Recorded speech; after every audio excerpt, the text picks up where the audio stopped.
So you went to the university? Yes. Chambogo University, did a degree in civil engineering. Civil engineering. You completed, and you're doing something right now, right? Yes, I am doing work. What are you doing? Well, when I finished, I actually got 2 opportunities at the same time. Yes, I got absorbed by the university to do teaching. Yeah, so I'm currently doing teaching assistant in Chambogo University. Oh, you're a teacher, you're assistant lecturer. Yes. Okay. So and then before my graduation, actually my eve of the graduation, I graduated on 13th of December 2019. Yes. But I did an interview for graduate training with the UNRA on the 12th. So you also do something. So how was your life? For me, I got to know you at university. Yes. And I got to know you through WIME. It is West Nile Anglican Youth Missioners. Yeah. So how was that experience at the university? How was it as a West Niler? And we know very well that Chambogo has so many Northerners. True. When you want to know a city of Northerners, a school that has gathered Northerners, yes, Chambogo University has done the best. It has quite a number. Before I came to university, I had a friend from Ombachi called Pario Roland Jerry. He's a teacher, literature teacher in a certain school. Currently, he teaches in Namagunga. Varembapi, azikimitsiwa Mbapi alenyambamba. Mungu makomeasa. Yes. Yes, Jerry gave me a call when I was still in Arua. And because earlier on I had told him that I'm coming to Chambogo. So he gave me a call in advance and told me that Manasseh, ikemu afabo Chambogo abo. We have a ministry, a mission team. Yes. Called the West Nile Anglican Youth Mission Team. Earlier on, we had served with Jerry in Ombachi, in a Scripture Union. Yes. Yeah, so he was not a new friend. I picked up the interest, and when I came here, I fit in and I got a community. You got a community? Yes, I got a community and I joined. And so you have a few friends that have that have been within Chambogo and now they are better. Their story is sometimes worse than you, but now they are better. They can be a source of encouragement. I believe you have those friends. I can't specifically tell, but I guess there are very many. Send greetings to those Waimers. Waimers as Midrachichiwaru Yesunisi. Ale Misaro. You guys are part of the reason of my being today. So I thank you all in your different capacities. Some of you are working, some of you are still students, but I recognize all of you and thank you so much. Now, let me bring you to something. Yes. You see, when you were doing the mission, the moving around within West Nile, because you did more of mission back to West Nile, right? Yeah. What was the experience, as a guy that has gone through a grass-thatched house, a primary school sitting on wood and dust, then smeared dung, tease floor, it's a dung floor, cow dung floor. So you at campus. Yes. How was your experience when you went back to West Nile and you see you've gone to give these guys hope, but you see, how was that experience in your heart? Well, my first mission experience was, I think, 2015, December. Where? In Muni. That was just the town. That was within town. No, but we stepped in there are some village churches around Muni. Okay. Yes, there is some church I think called Arinjoro, if I still remember. Arinjoro. And then Muni itself, St. Luke. Okay. Yes, that's where we are camping. But yes, outside that setting, when we went for this mission, I think we went beyond the experiences, the physical experiences that the West Nilers are going through, or any other person who is struggling is going through. Because literally all of us, we are students, former students of that experience. So we did not move there to remind them of their experience, but we had gone there to present them with the gospel of truth. Yeah. The gospel of truth that gives hope beyond your experience. Oh. Yes. The Bible talks about that there might be pain in the night, but joy comes in the morning. So things are temporal. The experiences that we all go through are temporal, unless we understand the truth, and that truth is what we went to present them with. Yes. Now, we have an education system in West Nile. Yes. You see, and can you compare it to the one that is in the school you went in? There is a big difference. Yeah. I can tell you there is a big difference. The student engagement methods are different. They are a bit different. Yeah. The other side of ours, you can't push a student to read. But here you can push a student to read and you cane them, and so they will go to read. So they don't want to cane. Ours, they don't want to be caned because they feel. Our side is a bit tricky. If you are going to administer Chiboko, my friend, they can literally stone you. Yeah, but I think if we can change the perspective of that a little bit with the experience that we have here, I think it will change the education system from West Nile. Yes. We need to have the self-driven mindset. A student goes into school and knows that at the end of the day I must achieve something. You guys, I was in Mbara Secondary School for 4 years. There was no day I woke up for morning prep. Unless when Mr. Green Amajuru William Mr. Green, I hope he's still in Vara. I don't know, but we'll get to know. Unless if Mr. Green was the teacher on duty, he would stay in a diofe. But the guy by 6 would be in Vara. I heard about Mr. To wake us up for morning glory. I heard about Mr. Green. It would only be Mr. Green from students who are coming from Vara and jumping. Mr. Green, Mr. Angozu, and Mr. Augustus. Yes. Those guys, they would wake us. But the rest of I would not go. So I think even students themselves, they need to have a self-motivated. That self-motivation. That self-motivation, I think it's a sequential thing. It must come right from the parent. Okay. Then imputed in the kid. But and then later on, when you talk of, can come to. When you talk of the parents, when I go to Madiokolo and I look at how our people are doing, people are taking alcohol. Yes. People are wasted in drugs, but we are here to change the narrative, to say something that even in West Nile there are better people that come out. Yeah, true. You see, right now I'm working with One Hope Media, and we are trying to change the narrative of what is happening and how what is really going on in West Nile. So I think there is need for us to do something. Yeah.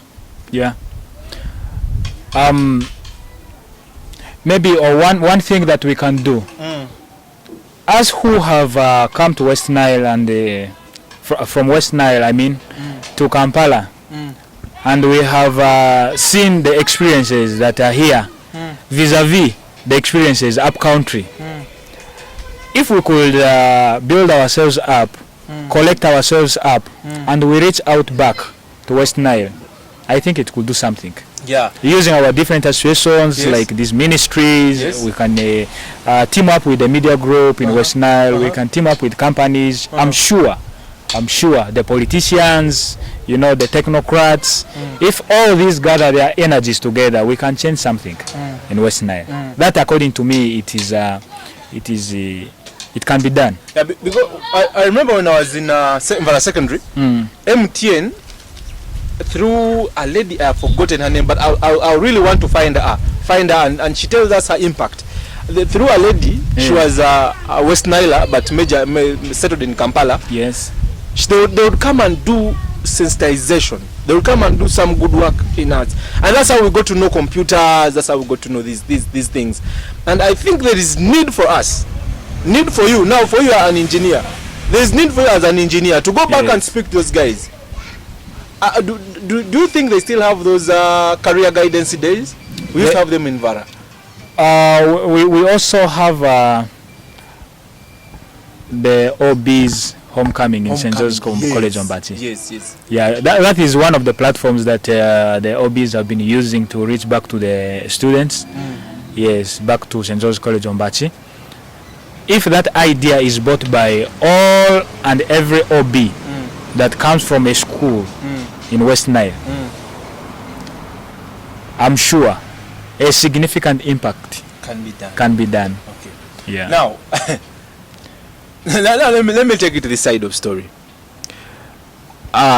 Most of our people, most of our friends, and most of our brothers, our parents, if they're not at the Lake Victoria, they're in Kakira. Yes. And if they're not in Kakira, they're in Masindi, Yes. in Kenyara, cutting sugarcane. Yes. Now, if most of them are security guards, so why is it that we are getting to that place, yet you find these guys have started up to senior 6? True. These guys have what is that demeans us to that point than struggling for the bigger things? Well, you see, from the beginning, I talked about the big picture of Kampala. You see, when you hear about Kampala, it looks like it has everything that you need in life. Oh. That name alone, it has deceived very many people. It has, changed the perspectives of so many. In that when they come here, they expect to go back with something. So they end up in Arua Park. Some of them end up in doing work in Arua Park. We are not underestimating what they are doing. Yes. But I think if we can move a little bit, take a step further than what they are doing to achieve a better productivity. Yeah. We have not utilized our resources to the maximum, especially land and agriculture. We haven't utilized it to the maximum. When you get to Madiokolo, we need to go back. You will see a chunk of land free. Mate did money mu Madiokolo aleda. If manamvu.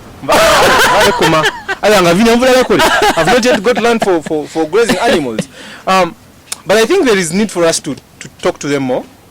Yes. Leave this politicking. Yes. You see our political leaders. Yes. We have seen parties breaking up people, but we should leave politicking. Yes. I've seen Arumadi and the NRM parties, they keep on fighting and the rest. It's not a good habit. Yes. It's not a good habit. But what do you miss about West Nile? Oh. I miss basically we used to eat a lot of enyasa. Enyasa and ochocha.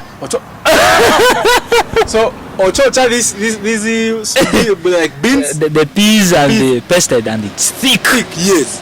I lucy. A Diof experience as around the Diof there is that ngurube yango bani ngurube Yes, so a friend introduced me to Itia and it became part of you. It became part of me. So I liked Itia. Okay. Yes, and then maybe Angara experiences of Pakwach or Nang Nang. Yes, Chida, at least I need to pick a piece. Whenever I go to Arua, I don't miss to eat anywhere. Yes, I don't miss to eat anywhere. Like avocado.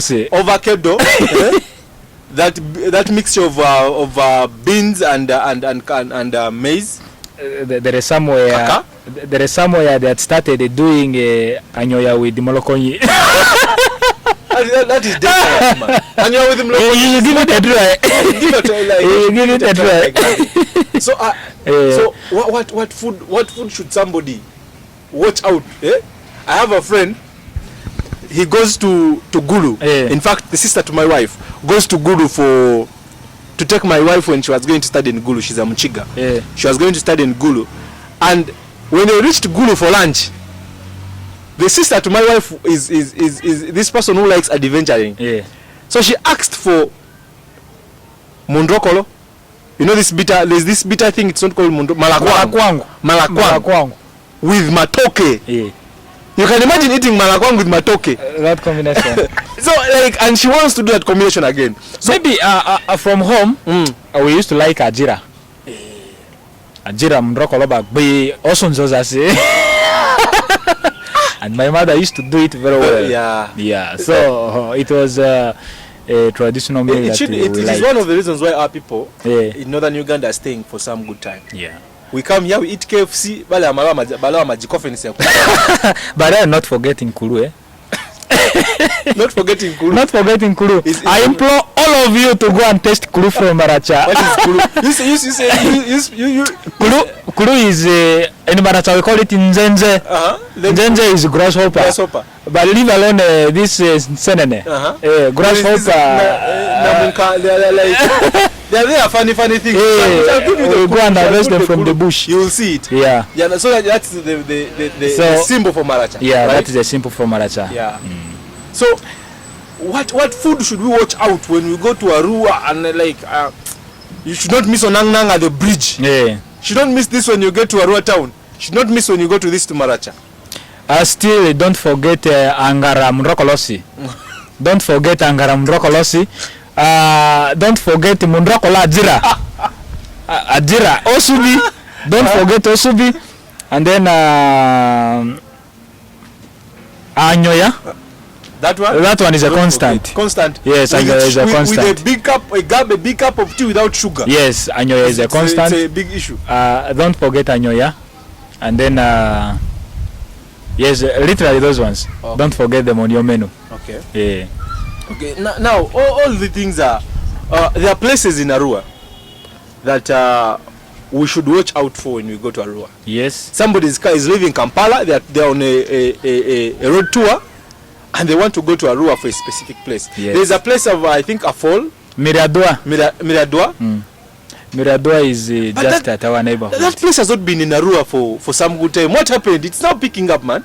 I think someone just discovered it out that something can be done out of it. Yeah. And you know, local people do not really appreciate something that they have lived with for long. Okay. As being a source of tourist attraction. Okay. For them, they looked at it as a part of the creation around them. Yeah. And but some wise guy in economic terms, they did not sense that it can make something out of it. So I think until someone came and got a different perspective about Miradua, I can assure you right now Miradua is a hot cake. Yeah. That is one place that someone needs to step in. And then there is also a fall in I think Ajia. There is a fall in Ajia Aivu. Okay. I have not stepped in there. Then there is also one thing, one place. Barifa is now disappearing. Yeah, Barifa is disappearing. Okay. Yes. Arua Hill. Arua Hill. There is a new stadium that is coming up. Arua Hill Stadium. By the engineer. Yes, by engineer Joel. Okay. And then so many new hotels that are picking up. I think you need to step out in Arua and have a feel. Okay. So we are from West Nile, and this is us. Yes. We can change a lot of things. Yeah, and people from West Nile have constructed houses in Kampala. But when we go back, we are still staying in grass-thatched houses. I think we need to change the narrative as well. We need to change the narrative. And business is there. You're telling us about hotels and... A lot of business opportunities are there. Yeah, but you know, our people back home also need to change their perspective about people from Kampala. Okay. You know, that is one thing that will motivate people from Kampala from investing up country. By the way, because a lot of our people have turned against their own, who have made it. So even those that have tried to achieve, they fear to go because of fear. Because I've seen my dad sends money for cows. Yes. And when you go back to the village, you don't find the cows. Yes. You're right. So let's finish up this. How has been your experience in Kampala? Kampala is just like any other place that anyone will live in. Every place of livelihood has goods and bads. Yes. All the experiences that we walk through the walk of life, up country or wherever, is also experienced here in Kampala. Yes, you have expenses. You have to work hard to earn a living. Some people don't want to work hard. It is not an easy ride, but At the end of the day, you have to look out for opportunities, and you make a living in Kampala. Yes, staying in Kampala is not easy because everything in Kampala is for buying. Yeah.